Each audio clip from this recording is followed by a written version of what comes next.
আসসালামু আলাইকুম প্রিয় ভ্রমণ পিপাসু ভাই ও বোনেরা, আজকে আমি আপনাদের দেখাবো কিভাবে ইন্ডিয়ান ভিসার ফর্ম ফিল আপ করতে হয়। এই জন্য শুরুতে আপনার গুগলে যে সার্চ দিতে হবে ইন্ডিয়ান ভিসা অ্যাপ্লিকেশন।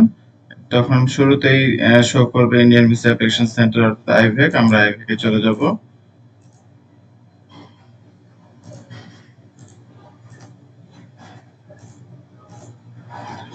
আইভেকে যাওয়ার পর আপনার এরকম একটা পেজ আসবে, সেখানে শুরুতে রয়েছে অনলাইন ভিসা অ্যাপ্লিকেশন। আমরা এটাতে চলে যাব এবং এখানে বেশ কিছু অপশন রয়েছে, step by step fill up করে পরবর্তী পেজে যেতে হবে। শুরুতে রয়েছে কান্ট্রি বা region, Bangladesh, Indian mission office. এখানে চিটাগং, ঢাকা, খুলনা, রাজশাহী, সিলেট রয়েছে, যার যেটা কাছে হয় সেটাই দিবেন। আমি ঢাকা সিলেক্ট করে দিলাম। ডেট অফ বার্থ, এনআইডি বা পাসপোর্ট অনুযায়ী যার যে ডেট অফ বার্থ রয়েছে সেটাই দিবেন।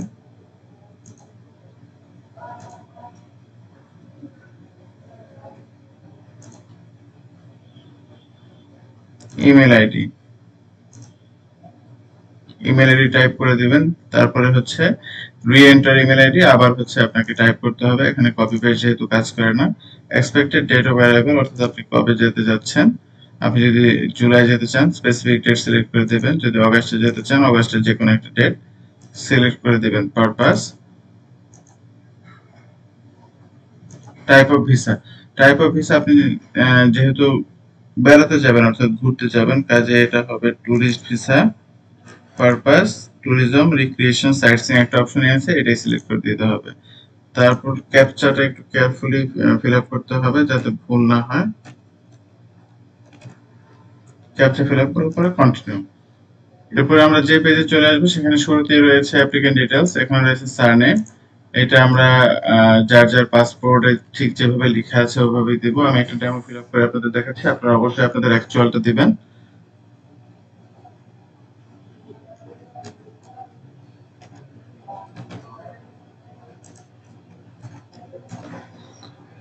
তারপর অপশন হচ্ছে আপনি আপনার পূর্ববর্তীতে নাম পরিবর্তন করেছেন কিনা, যদি করে থাকেন তাহলে এই বক্সে টিক মার্ক দিবেন, না থাকলে আর কিছু করার দরকার নেই। তারপর যার যার জেন্ডার দিয়ে দিবেন। টাউন আর সিটি অফ বার্থ, কোথায় জন্মগ্রহণ করেছেন সেটা দিতে হবে। Country region Bangladesh. Citizenship or national identification number.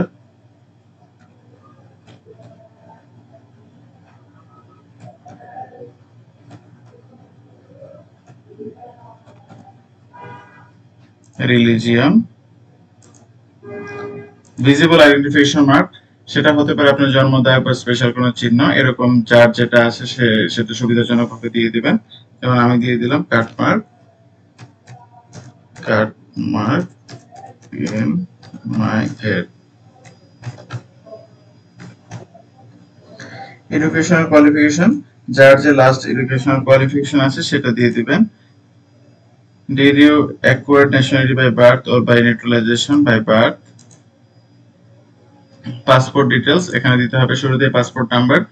এখানে পাসপোর্ট নাম্বারটা খুবই খুবই গুরুত্বপূর্ণ, কারণ পাসপোর্ট নাম্বার যদি কোনোভাবে ভুল হয়ে যায় তাহলে ভিসার অ্যাপ্লিকেশনটা সরাসরি বাতিল হয়ে যাবে, কারণ পাসপোর্ট নাম্বার কারেকশন করার কোনো অপশন আসলে নেই।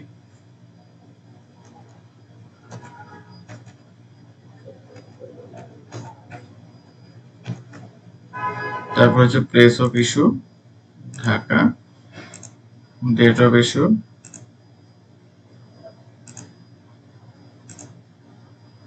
এবং ডেট অফ এক্সপায়ারি।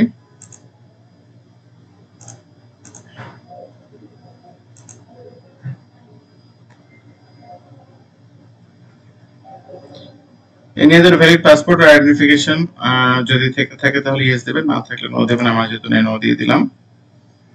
তারপরে সেভ এন্ড কন্টিনিউ।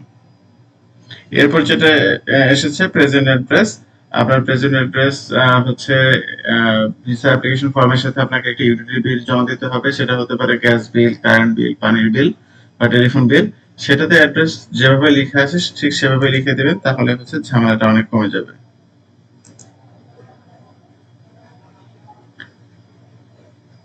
তারপর রয়েছে ভিলেজ আর city, Dhaka. Country Bangladesh.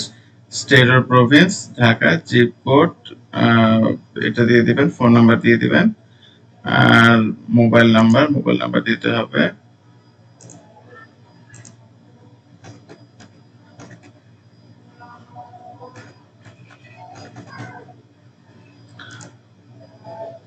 Click here for same address, যদি প্রেজেন্ট অ্যাড্রেস এবং পার্মানেন্ট অ্যাড্রেস সেম হয় তাহলে এই বক্সটাতে ক্লিক করে দিলে হয়ে যাবে। আর যদি আলাদা হয় সেক্ষেত্রে আপনাকে পার্মানেন্ট অ্যাড্রেসটা টাইপ করতে হবে। Village, city,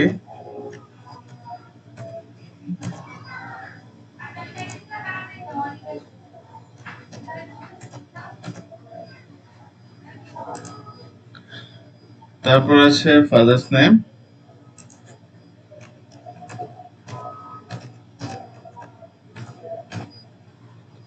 father's nationality Bangladesh, previous nationality যদি অন্য কোনো দেশের থেকে থাকে তাহলে সেটা দেবেন, তা না হলে বাংলাদেশি হবে। Place of birth Dhaka, country origin Bangladesh. ঠিক সেম ভাবে মাদার্স নেম,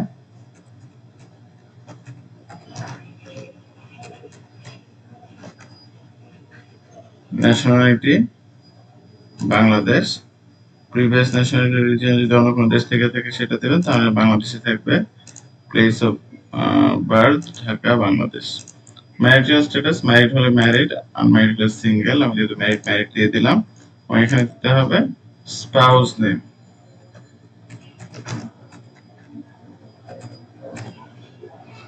স্পাউস ন্যাশনালিটি অবশ্যই বাংলাদেশ, প্রিভিয়াস ন্যাশনালিটি এটাও বাংলাদেশ, প্লেস অফ বার্থ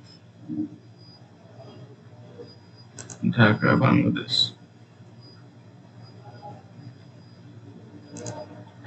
তারপর এখানে একটা গুরুত্বপূর্ণ অপশন রয়েছে, were your grandfather or grandmother Pakistan nationals or belong to Pakistan held area. এটা আমাদের বাংলাদেশিদের জন্য ম্যাক্সিমামের সব বলতে গেলে প্রায় সবার ক্ষেত্রে এটা নই আসবে। যদি কারো ইয়েস হয়েও থাকে তাও নো দিয়ে দিবেন, তাহলে ভিসা পেতে সুবিধা হবে। প্রফেশন আর occupation details of the applicant, যার যার প্রফেশন বা অকুপেশন যার যার মতো করে ফিল আপ করবে। যেমন আমি যেহেতু বিজনেস পারসন আমি দিয়ে দিলাম present occupation business, employer name of business Kaynat, designation owner, plot or address, তারপর হচ্ছে phone number. First occupation if any, আমি এর আগে যেহেতু একটা প্রাইভেট সার্ভিসও করেছি কাজে সেটাও দিয়ে দিলাম প্রাইভেট সার্ভিস। তারপর অপশনটা হচ্ছে আর were you in military, semi military, police আর সিকিউরিটি অর্গানাইজেশন। আমি যেহেতু এরকম কোনো জব করিনি কাজে নো দিয়ে দিলাম। আপনারা যদি করে থাকেন তাহলে ইয়েস দিয়ে ডিটেলসটা ফিল আপ করে দেবেন, তাহলেই হয়ে যাবে। তারপরে save and continue.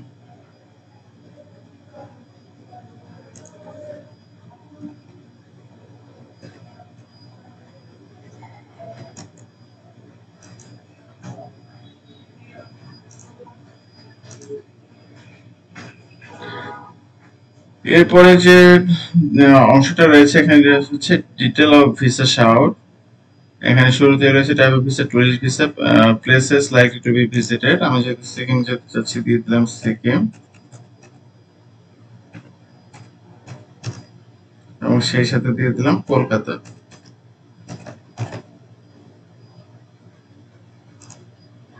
Duration of visa, আপনি কত মাসের জন্য ভিসা চাচ্ছেন, আমি 12 মাস দিয়ে দিব। ইন্ডিয়া সাধারণত এখন 6 মাসের বেশি ভিসা ইস্যু করে না, তারপরে আমি 12ই দিয়ে দিচ্ছি। যদি 12 মাসের ভিসা দেয় তো খুবই ভালো, আর না দিলে 6 মাসের ভিসা দিবে। আর নাম্বার অফ এন্ট্রি সেটা অবশ্যই মাল্টিপল এন্ট্রি দেওয়ার চেষ্টা করবেন, তাহলে এক ভিসাতে আপনারা বেশ কয়েকবার ইন্ডিয়া যাতায়াত করতে পারবেন আলাদা করে ভিসা নেওয়া ছাড়া। Port of arrival in India, আমি যেহেতু সিকিম যেতে চাচ্ছি তাহলে by rail New Jalpaiguri. expected port of exit from India by rail New Jalpaiguri. এখানে পোর্ট নিয়ে কয়েকটা কথা বলে রাখি, আপনি বাই ডিফল্ট পেয়ে যাবেন হচ্ছে by air, by road Haridaspur, by road Agartala এবং বাই রোড ও ট্রেন গেদে। এই 4টা রুট আপনি অবশ্যই পেয়ে যাবেন। আপনি যদি কলকাতা যেতে চান তাহলে বাই রোড হরিদাসপুর, অর্থাৎ বাংলাদেশ অংশ হচ্ছে বেনাপোল, ইন্ডিয়া অংশ হচ্ছে হরিদাসপুর, এই রোড দিয়ে আপনি যাবেন। কিন্তু এটা তো আপনি ডিফল্ট পেয়ে যাচ্ছেন, কাজে আপনি যদি আরেকটা রুট অ্যাড করে রাখেন সেটা আপনার জন্য বেনিফিট হবে, তাহলে আপনি সিকিমও ঘুরে আসতে পারবেন। যেমন আপনি যদি by train Jalpaiguri new Jalpaiguri then তাহলে হচ্ছে আপনি সিকিম ইজিলি ঘুরে আসতে পারছেন। যদি মেঘালয় বা ডাউকি যেতে চান সেক্ষেত্রে তামাবিল দিতে পারেন। ত্রিপুরা যদি যেতে চান সেক্ষেত্রে আখাউড়া দিতে পারেন, আখাউড়া দিতে পারেন, আখাউড়া যে। আর দার্জিলিং বা সিকিম আপনারা বাই রোডেও যেতে পারবেন, সেক্ষেত্রে আপনাকে পোর্ট দিতে হবে চ্যাংরাবান্ধা, বাংলাদেশ অংশে বুড়িমারি, অথবা ফুলবাড়ি, বাংলাদেশ অংশে হচ্ছে বাংলাবান্ধা। ফুলবাড়ি থেকে সিকিম বা শিলিগুড়ির দূরত্ব যদিও কম, কিন্তু যাতায়াত সুবিধার জন্য সবাই আসলে চ্যাংরাবান্ধা বা বুড়িমারি রুটটাই বেশি ব্যবহার করে। তো এইগুলো আমাদের পোর্ট নিয়ে কথাবার্তা। তবে previous visa or currently visa, valid visa details, have you ever visited India before? No, আমি যেহেতু চাইনি নো দিয়ে দিলাম। রিফিউজড হয়নি, তাই তাই নো দিয়ে দিলাম। Countries last visited in 10 years, আমি লাস্ট 10 বছরে যেসব দেশ ভ্রমণ করেছি সেসবের লিস্ট দিয়ে দিলাম, আপনারা আপনাদের মতো করে দিয়ে দিবেন।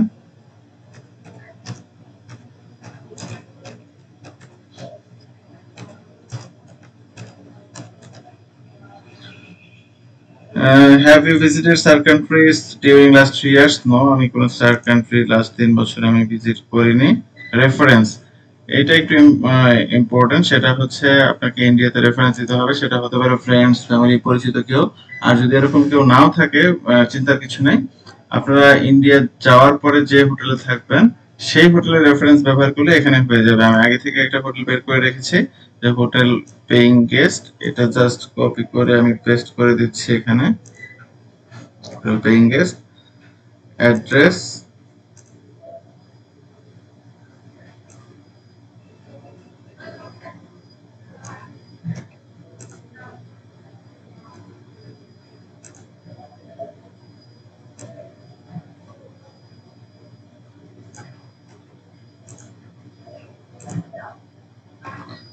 স্টেট হচ্ছে West Bengal, district Jalpaiguri, phone number, এখানে ফোন নাম্বার দেওয়া আছে, ওইটা জাস্ট কপি করে এখানে পেস্ট করে দিলেই হয়ে যাচ্ছে।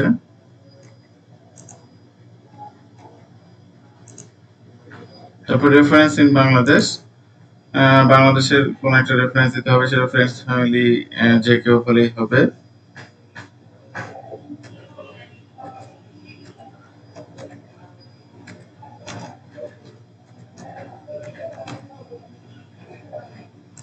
তারপর দিতে হবে অ্যাড্রেস, অ্যাড্রেস দিয়ে দিলাম।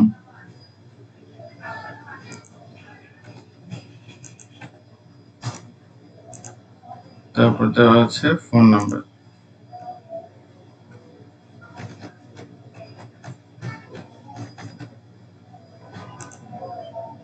সবকিছু চেক করে তারপর সেভ এন্ড কন্টিনিউ।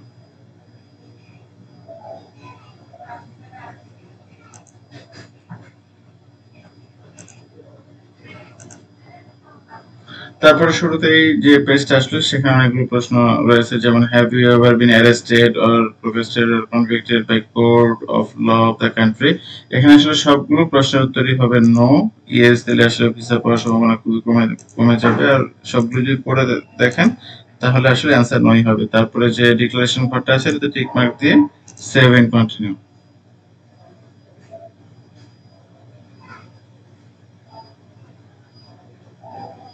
তারপর হচ্ছে choose a photo to upload.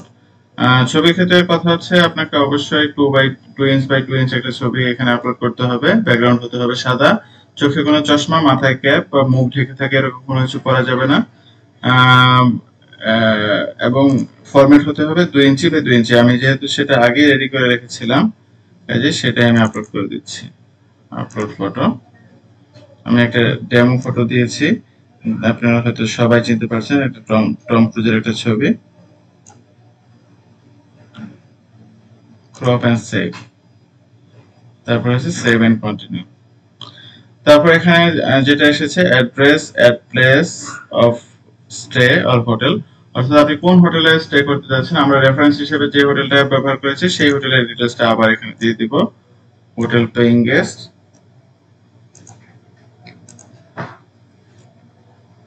Address of the hotel,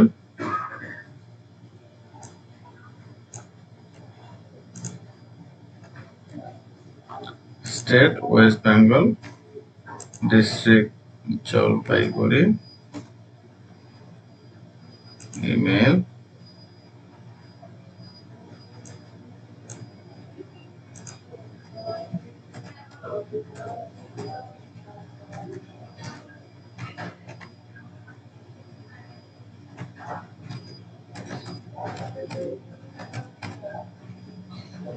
তারপর যে ফোন নাম্বারটা দেওয়া আছে ওটা জাস্ট কপি করে এখানে পেস্ট করে দিচ্ছি।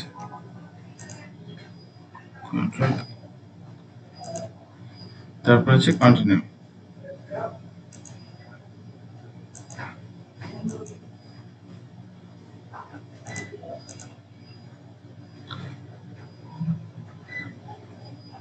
এখন সবকিছু চেক করে যদি দেখা যায় ঠিক আছে তাহলে হচ্ছে আমরা ভেরিফাইড এন্ড কন্টিনিউ দিব। আর যদি মনে হয় কোনো কারেকশন লাগবে তাহলে মডিফাই আবার এখানে করা যাবে।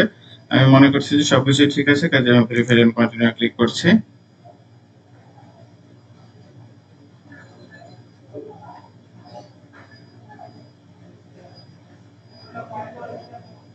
কনফার্মেশন চলে এসেছে। এখানে অ্যাপ্লিকেশন নেম রয়েছে, অ্যাপ্লিকেশন আইডি রয়েছে, অর্থাৎ আমার যে অ্যাপ্লিকেশনটা আমি এতক্ষণ ফিল আপ করলাম সেটা হচ্ছে ইন্ডিয়ান এমবাসি থেকে কনফার্মেশন দিয়েছে, তারা সেটা অ্যাকসেপ্ট করেছে। এখন আপনি সরাসরি চাইলে এখান থেকে যদি প্রিন্ট আকার থেকে প্রিন্ট করে নিতে পারেন, অথবা এখানে সরাসরি ডাউনলোড হয়ে গিয়েছে কোনো একটা কম্পিউটার দোকান থেকে প্রিন্ট করে নিলেই হবে। এইগুলো আমাদের ভিসা অ্যাপ্লিকেশনের পালা। এখন হচ্ছে পেমেন্ট, অর্থাৎ আমাদেরকে পেমেন্ট করতে হবে। পেমেন্ট করার জন্য আবার আমরা গুগলে যাব, গুগলে যে সার্চ দেব Indian visa fee,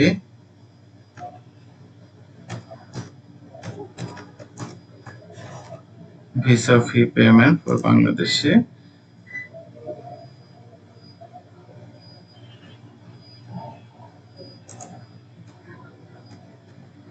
visa fee payment.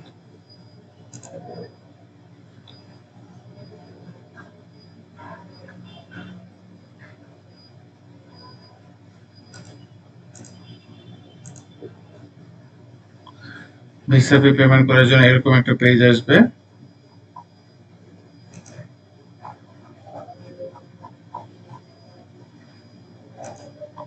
শুরুতে এখানে এসেছে সিলেক্ট হাই কমিশন, এটা হচ্ছে ঢাকা, সিলেক্ট করেছিলাম ঢাকা দিয়ে দেবো। এন্টার ওয়েব ফাইল নাম্বার, এখানে একটা ওয়েব ফাইল নাম্বার আছে, এটাই দিতে হবে। ওয়েব ফাইল নাম্বারটা কপি করে জাস্ট এখানে পেস্ট করে দিচ্ছি।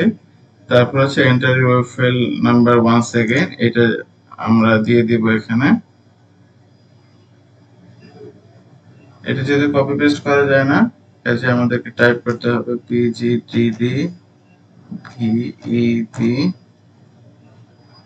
1CA24, এটা দিয়ে দিলাম। Select your IVAC centre, IVAC centre Dhaka, Jamuna future park. Visa type tourist visa, tourist visa, এবং টুরিস্ট ভিসার ফি হচ্ছে 800 টাকা। Save and next. তারপরে হচ্ছে ইউর ফুল নেম,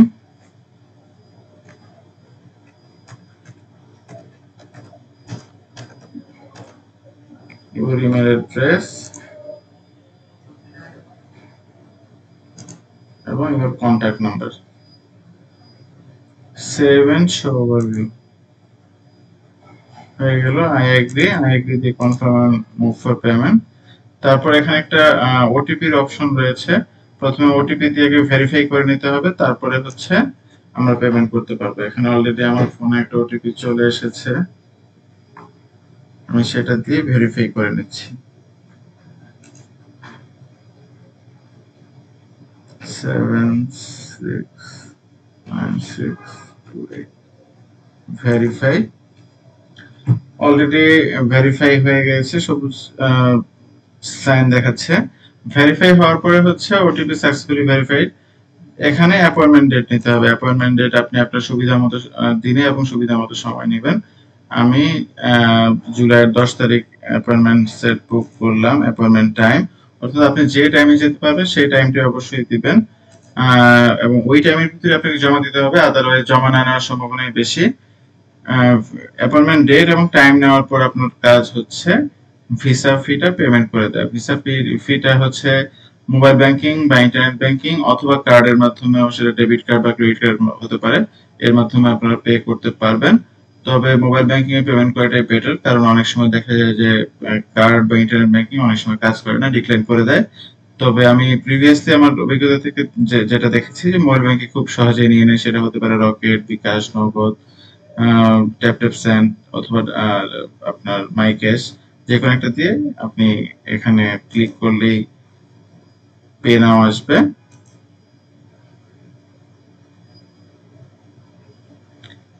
তারপরে হচ্ছে আপনার টোটাল ফি আসবে 824 টাকা, 24 টাকা সার্ভিস চার্জ, 800 টাকা হচ্ছে ভিসা চার্জ। এখানে আপনার বিকাশ নাম্বারটা দিবেন, দিয়ে কনফার্ম করার পর বিকাশ ভেরিফিকেশন কোড যাবে একটা, সেটা দিতে হবে এবং দেওয়ার পর পাসওয়ার্ড দিলেই আপনার পেমেন্ট কমপ্লিট হয়ে যাবে। এবং এখানে এই পেজটা আপনাকে প্রিন্ট করে ভিসা ফর্মের সাথে জমা দিতে হবে। কাজেই আজকে সমস্ত প্রসেস আশা করি আপনারা বুঝতে পেরেছেন। স্টেপ বাই স্টেপ যেভাবে দেখিয়ে দেওয়া হলো, এভাবে যদি আপনারা ভিসা অ্যাপ্লিকেশন কমপ্লিট করতে পারেন তাহলে আশা করি আপনাদের কোনো সমস্যা হওয়ার কথা না, এবং ভিসাও পেয়ে যাওয়ার কথা যদি কোনো ইন্টারনাল ভুল করে না থাকে এবং কাগজপত্রে যদি আপনাদের কোনো সমস্যা থেকে না থাকে। আর ভিসার জন্য আপনাকে যেসব কাগজগুলো জমা দিতে হবে সেটা হচ্ছে পাসপোর্টের যে পেজে আপনার ইনফরমেশন আছে সেই পেজের একটা ফটোকপি, আপনার এনআইডির একটা কপি, আপনার ইউটিলিটি বা কারেন্ট বিল বা গ্যাস বিলের একটা কপি, এবং আপনার সর্বশেষ 6 মাসের ব্যাংক স্টেটমেন্ট, এবং আপনার যে ভিসা অ্যাপ্লিকেশন করলেন সেটার প্রিন্টেড কপি এবং পেমেন্টের কপি। এই কয়েকটা কাগজপত্র জমা দিলে আশা করি সবকিছু হয়ে যাচ্ছে। আর এরপরে যদি আপনাদের বুঝতে কোনো সমস্যা হয় কমেন্টস করতে পারেন, কমেন্টসে আমরা যথাসময়ে উত্তর দেওয়ার চেষ্টা করব। আর এরপরে আপনারা এরকম আরো কোনো ভিডিও দেখতে চাইলে সেটাও কমেন্টে জানাবেন, আমরা সেরকম কোনো ভিডিও করার চেষ্টা করব। আজকে এ পর্যন্তই। ভিডিওটা যদি আপনাদের উপকারে এসে থাকে এবং ভালো লেগে থাকে লাইক দিতে পারেন, চাইলে শেয়ার করতে পারেন।